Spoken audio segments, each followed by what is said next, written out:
Sehat-sehat ya.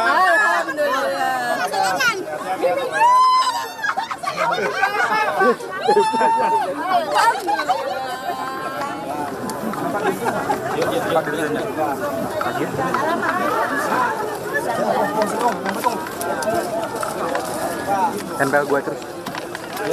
Pak, lucu pengen ngeliat bapak ngomong ganteng.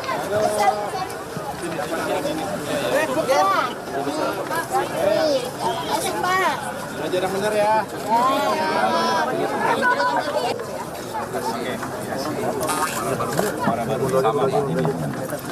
Jadi posisi kita di sini Pak Menko di atas tanggul ini yang sudah kita kerjakan tanggul pantai sepanjang 2,2. Ini kolam retensi yang pertama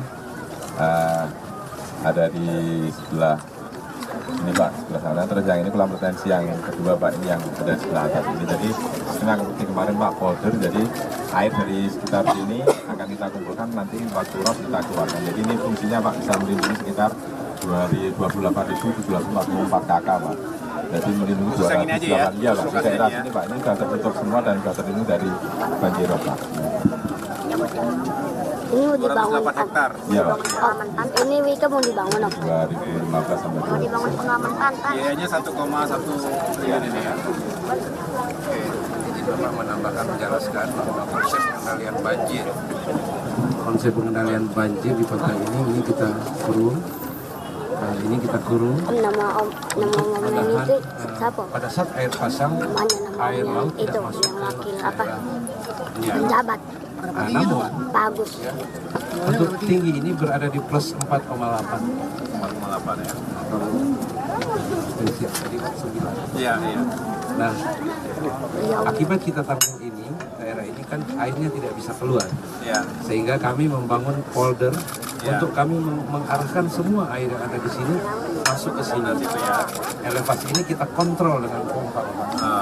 Supaya elevasi ini walaupun air di sini tinggi, ini elevasi selalu berada di bawah drainase.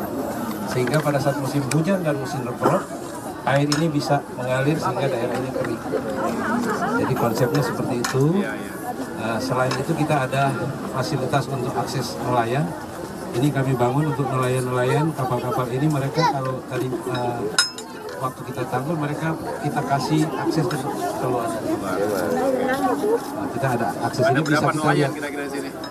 Ada berapa kapal nelayan? Ini daerah nelayan. Jadi kita bisa lihat situ ya. Bisa Pak? Iya, iya. Nah, ini khusus untuk yang di lokasi Kalibaru Pak. Kita ada 10 klaster. Ini Kalibaru salah satu dari klaster yang kami bangun. Yang lain udah jadi juga. Sudah. Jadi bentar lagi dah sih. Nanti yang belum selesai, yang anggaran Bapak. Kita lihat di belakangnya sini Boleh, kira-kira ya. seperti apa tanggul. Boleh majukan Bapak sedikit maju nggak Bapak?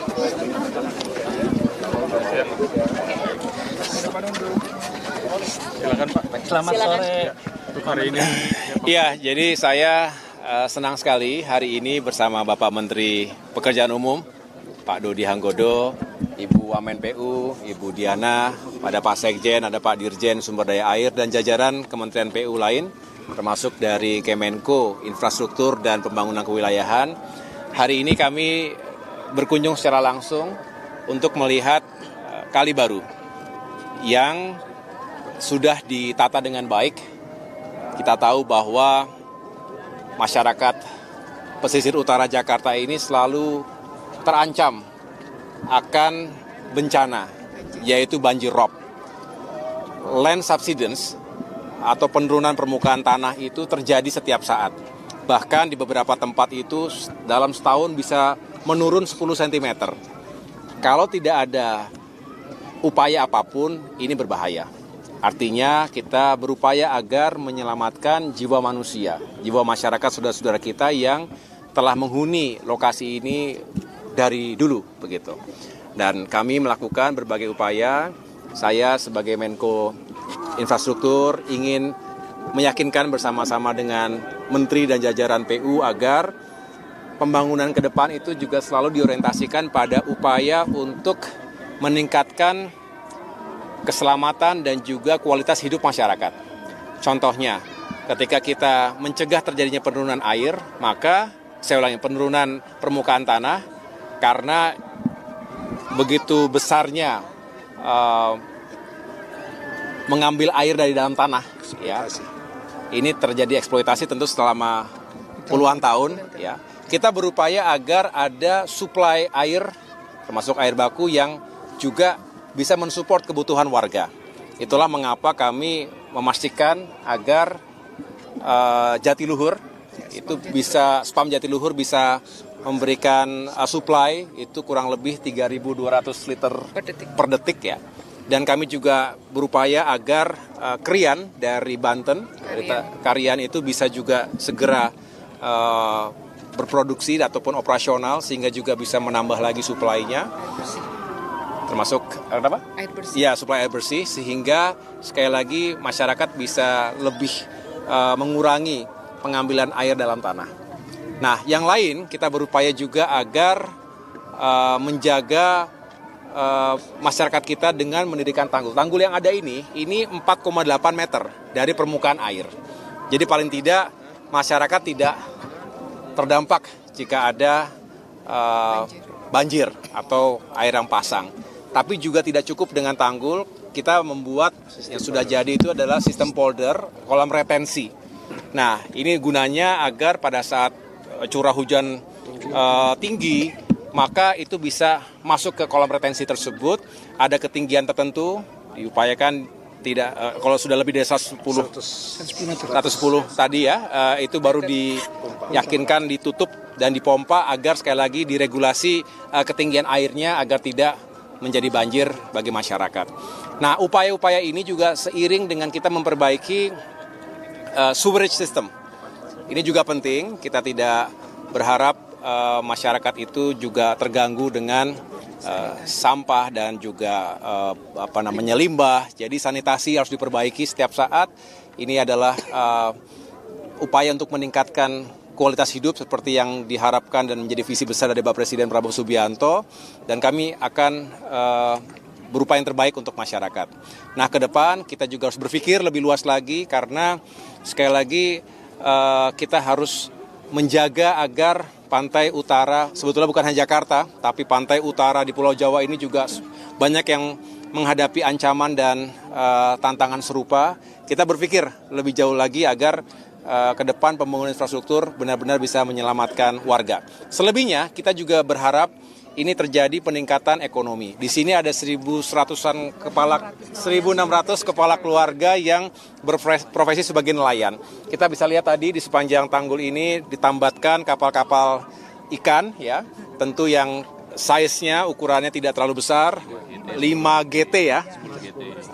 Karena tentu ini juga disesuaikan dengan kekuatan dari tanggul. Kalau yang besar-besar, 30 GT itu ya tentu bisa roboh, bisa jebol begitu. Konstruksinya tidak sekuat tidak untuk kapasitas yang besar-besar. Tetapi paling tidak dari apa yang telah dilakukan ini, tadi beberapa anggota masyarakat menyampaikan terima kasih kepada pemerintah. Ini telah dilakukan oleh pemerintahan sebelumnya dan kami akan melanjutkan segala upaya yang baik untuk masyarakat, ya, dan juga meningkatkan ekonominya.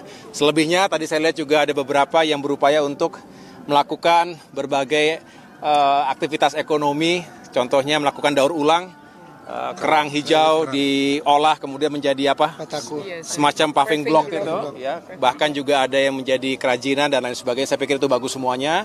Kita ingin masyarakat kita semakin sejahtera ke depan. Oke, Pak, penegasan Pak. Bagaimana Pak keseluruhannya Pak? Penegasan Pak. Berarti pembangunan NCICD ini akan dilanjutkan dan apakah mungkin akan direplikasi juga untuk daerah-daerah yang lain yang mengalami penurunan tanah?